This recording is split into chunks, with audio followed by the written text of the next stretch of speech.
कार्तिक मास के इस पावन अवसर पर आपका हार्दिक स्वागत है।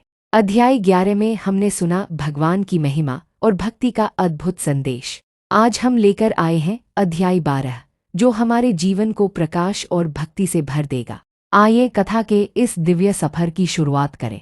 नारद जी ने कहा, तब इंद्रादिक देवता वहां से भयकंपित होकर भागते भागते बैकुंठ में विष्णु जी के पास पहुंचे। देवताओं ने अपनी रक्षा के लिए उनकी स्तुति की। देवताओं की उस दीन वाणी को सुनकर करुणा सागर भगवान विष्णु ने उनसे कहा कि हे देवता, तुम भय को त्याग दो, मैं युद्ध में शीघ्र ही जलंधर को देखूंगा। ऐसा कहते ही भगवान गरुड़ पर जा बैठे। तब समुद्रतनया लक्ष्मी जी ने कहा कि हे नाथ, यदि मैं सर्वदा आपकी प्रिया और भक्ता हूं तो मेरा भाई आप द्वारा युद्ध में नहीं मारा जाना चाहिए।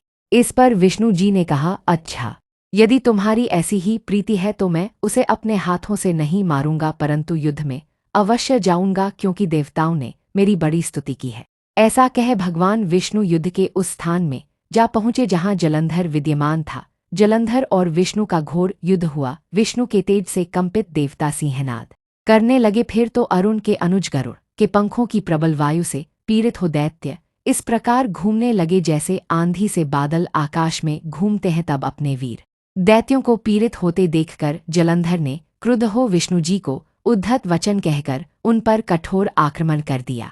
भक्ति के इस दिव्य अध्याय को सुनकर मन को मिली शांति और आनंद। कार्तिक मास की यह कथा हमें सच्चे मार्ग पर चलने की प्रेरणा देती है। अगर आपको ये कथा अच्छी लगी हो तो लाइक, शेयर और सब्सक्राइब करना न भूलें। जय श्री हरि।